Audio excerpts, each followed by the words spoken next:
A family of climbers consisting of a father and two adult children named Peter and Annie are climbing a mountain rock. Suddenly, two inexperienced climbers ahead of them fall down and knock out the cable attachment from Peter and his father. The whole family hangs on the only surviving belay point, which is located next to Annie. The girl tries to reach the rock and secure another hook, but she fails. The father, who was at the bottom of the rope, decides to sacrifice himself in order to save the children. He orders Peter to cut his cable or they will all die. The poor guy is faced with a cruel choice, while his father continues to morally put pressure on him.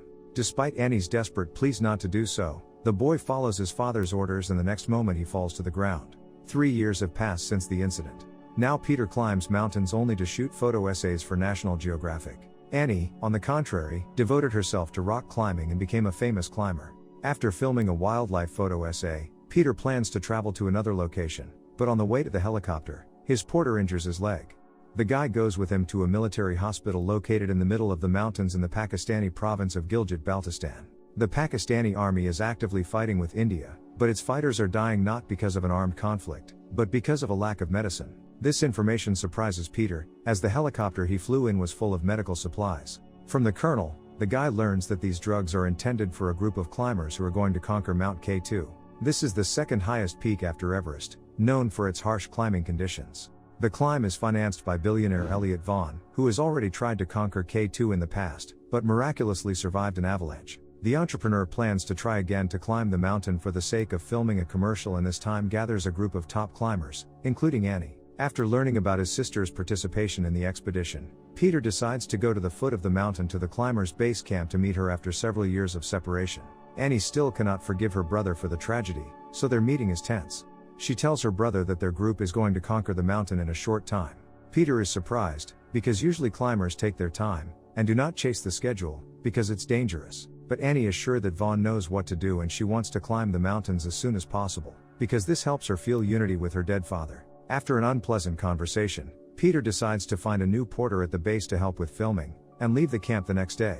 In the tent city, he meets the owner of the base camp, Skip, and his girlfriend Monique, a local manager and doctor.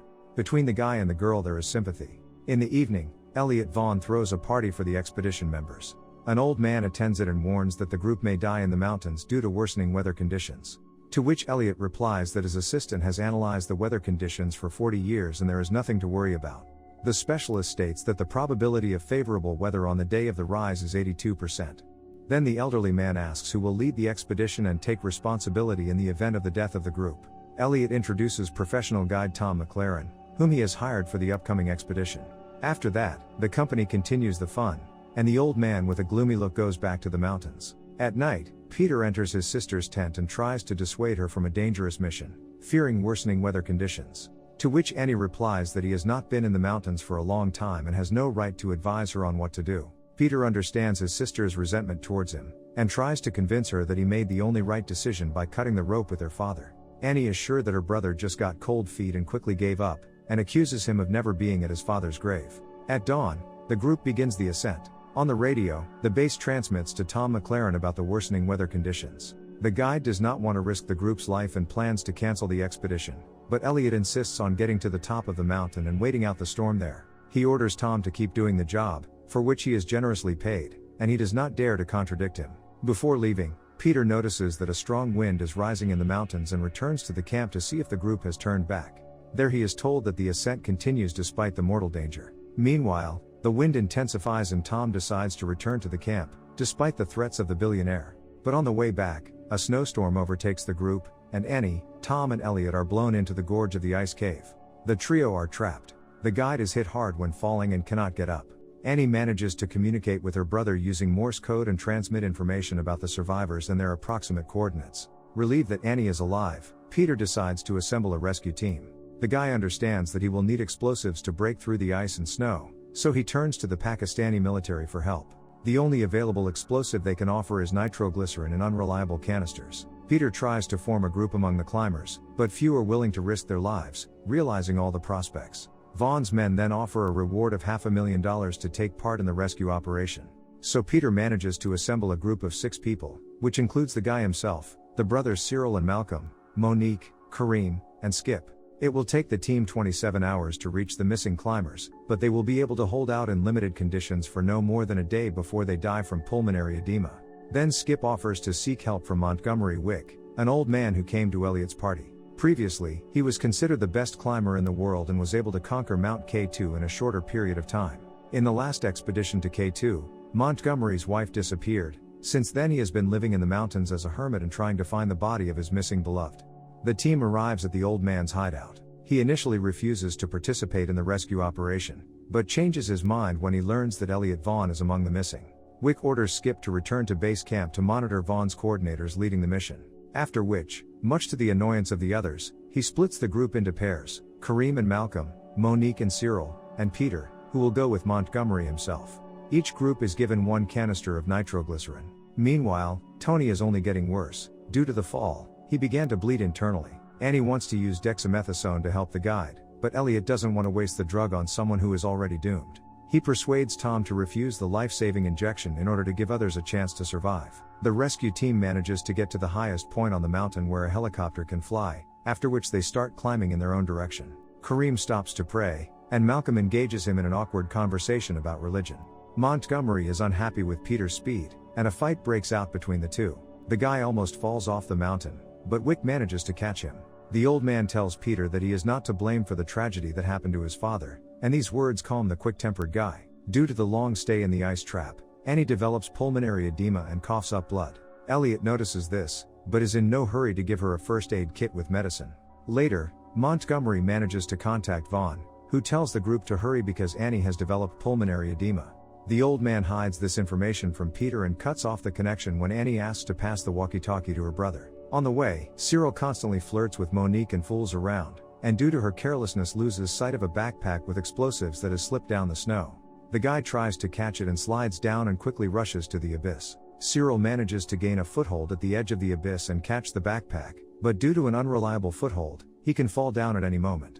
Monique comes to his aid and attaches a rope to Cyril's hammer, but a layer of snow melts under her feet and now both partners are in mortal danger. During an attempt to climb the rope that Monique let down, a backpack with nitroglycerin still falls off Cyril's shoulder. Elliot and Annie notice a frozen backpack of supplies in the rock and unsuccessfully try to get it out of the ice trap. But because of the detonation of explosives, the girl is covered with snow. From the noise caused by the explosion, an avalanche descends from the top and takes Cyril into the abyss. The whole rescue team becomes witnesses of the tragedy. Peter wants to help the victims, but Montgomery hurries him on and tells him that his sister has developed pulmonary edema, and it will soon be impossible to save her. Malcolm realizes that his brother is dead, and it is very difficult for him to continue the ascent. Kareem understands the grief of his partner, because his cousin Ali was in the group with Vaughn. He invites him to return to the camp, but Malcolm refuses. Annie survives the snowfall and finds a backpack under the rubble that belonged to the deceased Ali. She takes the dexamethasone out of it and injects herself and Tom. Elliot watches her actions with a glare.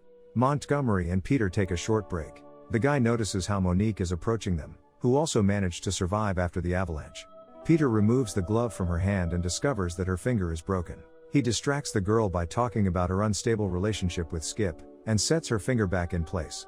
So Monique joins their group and they continue their rescue mission. Meanwhile, gas canisters explode in a Pakistani military camp. The military relays information to Skip that nitroglycerin is unstable in the sun. He manages to warn Peter and he hides the backpack with explosives in the shade and fills it with cold snow. Peter manages to warn Malcolm and Kareem of the danger, but as he hastily tries to hide the backpack from the sun's rays, the nitroglycerin leaks out of the container and explodes. The guys die from the explosion, and Montgomery's group falls down into one of the mountain gorges. There, Monique discovers a woman's body frozen in ice, part of which has collapsed due to the explosion. Montgomery recognizes the deceased as his wife, who was Vaughn's guide on his first attempt at K2 4 years ago. He removes her wedding ring and searches for a box of dexamethasone, but it is found by Peter, who begins to doubt the mountaineer's good intentions. Wick tells Peter that Elliot Vaughn is responsible for his wife's death by taking her medicine for himself and leaving her to die. Vaughn told reporters that the medicine was blown away by the wind, but Montgomery knew for sure that his wife always kept it with her. Now Wick wants to find and kill Vaughn. At night, Annie contacts Peter and asks him not to risk his life and return back to the camp. The girl says that she will last another maximum of 2 hours and the group, most likely, will not have time to save either her or Tom. Annie no longer blames her brother for her father's death and asks him to let her go. Taking advantage of the fact that the girl has lost her vigilance, Elliot strangles Tom without regrets and takes the remaining medicine for himself. Peter and Monique decide to continue climbing at night without Wick. At this time, another snowfall occurs in the cave with climbers, forming a narrow passage to the outside. Vaughn wants to raise a flare, but it's too cold. The climbers have no water left to defrost the device, so Elliot decides to use dead Tony's blood for this purpose. Thanks to the bag of hot blood, the rocket gradually heats up and explodes as soon as it is outside. Having reached the place, Peter and Monique notice bloody footprints in the snow and blow up the ice blockage with nitroglycerin. They finally reunite with the missing climbers and drop ropes down to lift them up. Peter wants to pull Vaughn out after Annie, but when climbing, due to the heavy load, the ice axe used as a safety point begins to fall out. Montgomery catches up with his group, manages to secure a belay station, and descends with Annie back into the cave. Elliot thinks that Wick is going to attack him, but succumbing to Peter's persuasion, Montgomery decides to help the enemy escape, and also puts the safety cable on him. During a new rise, the edge of the ice crack collapses, and the ice axes used as an insurance point are displaced. Annie, Peter, Montgomery and Elliot lose their footing, hanging from the same rope. The heroes find themselves in the same situation as 3 years ago, when Peter's and Annie's father died. But this time, Peter doesn't have to make a choice. Wick cuts part of the rope himself, and together with Vaughn falls into the icy abyss. The surviving part of the group returns to base camp, where Monique provides first aid to Annie. The doctor kisses Peter and leaves him alone with his sister. Annie tells her brother that he did a real feat in the mountains and that his father would be proud of him. At the end of the story, Peter comes to the memorial with photographs of climbers who died in the mountains, including now Kareem Nazir, Ali Hassan, Miyama, and Montgomery Wick, Cyril and Malcolm Bench, Tom McLaren. Thank you for watching. Subscribe if you'd like to see more videos like this. Turn on the notifications, and leave a like to help the channel out.